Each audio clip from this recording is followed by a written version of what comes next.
Hello friends, welcome to 4 pi ideas. অনেক দিন পর ভিডিও বানাচ্ছি। তো আজকে আমার আলোচ্য বিষয় কিন্তু পদার্থবিদ্যার কোনো বিষয় নয়। আজকে আমার আলোচ্য বিষয় এই মুহূর্তে পশ্চিমবঙ্গের হট কেক টপিক অন্নপূর্ণা যোজনা। আপনি বলবেন, স্যার আপনিও অন্নপূর্ণা যোজনা? হ্যাঁ, তবে আমি এখানে অন্নপূর্ণা যোজনার আলোচনা করলেও কার টাকা ঢুকলো না এটা নিয়ে আলোচনা করব না। আমি কিছু থিওরিটিক্যাল অ্যাসপেক্ট নিয়ে আলোচনা করব। আমার মনে হয় এই অন্নপূর্ণা যোজনাটা সকল ফ্যামিলির সকল মহিলার জন্যই করা উচিত ছিল সরকারের। কোনো বার্ডেন বা কোনো হিডেন ক্লজ রাখা উচিত ছিল না। এতে করে সকল মহিলা যেমন স্বাবলম্বী হতেন, একই সাথে সরকারেরও ভোটের দিক থেকে একটা বেশ ভালো রকমেরই লাভ হতো। তার থেকেও যেটা বড় বিষয়, আমার যে চিন্তা ভাবনাটা ছিল আর কি, দেখুন আপনাদের যদি আমার সাথে একমত হয় তো কমেন্ট করে অবশ্যই জানাবেন।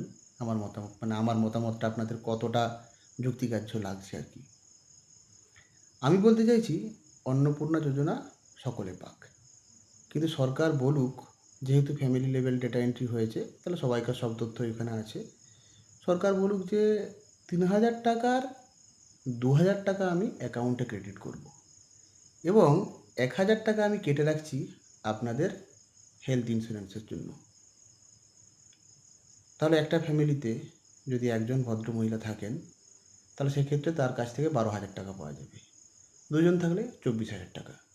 তার একটা হিউজ অ্যামাউন্টের টাকা সরকার প্রতিটা ফ্যামিলি থেকেই হেলথ ইন্স্যুরেন্স দেওয়ার জন্য পাবে।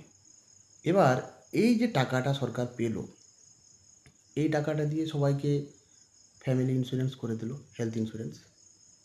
এতে করে সরকারের কী লাভ হবে না, সরকারকে স্বাস্থ্যসাথী বা আমাদের ওই যে আয়ুষ্মান ভারত এই জাতীয় কোনো প্রকল্প রান করার প্রয়োজন নেই, সেখানে আর এক্সট্রা করে টাকা ঢালার দরকার নেই। এছাড়াও যে সমস্ত ফ্যামিলিতে সরকারি চাকুরিজীবী রয়েছেন তাদেরও মেডিকেল অ্যালাউন্সটা বাদ যেত, তাহলে সরকারের ওই দিক থেকেও প্রফিট হতো, এদিক থেকেও প্রফিট হতো।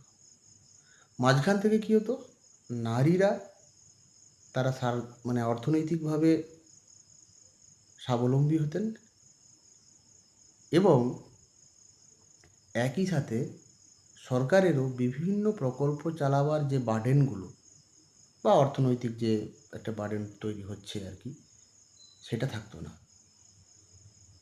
সরকারকে একটা প্রকল্প চালালেই হতো, এবং সেই প্রকল্প থেকে সরকার ওই 3,000 টাকা থেকেই, আপনার টাকা থেকেই আপনাকেই সমস্ত ইন্স্যুরেন্স দিয়ে আপনাকে বেনিফিটেড করতে পারত। তো আমার এই চিন্তাভাবনাটা আপনাদের কেমন লাগলো অবশ্যই কমেন্ট করে জানাবেন।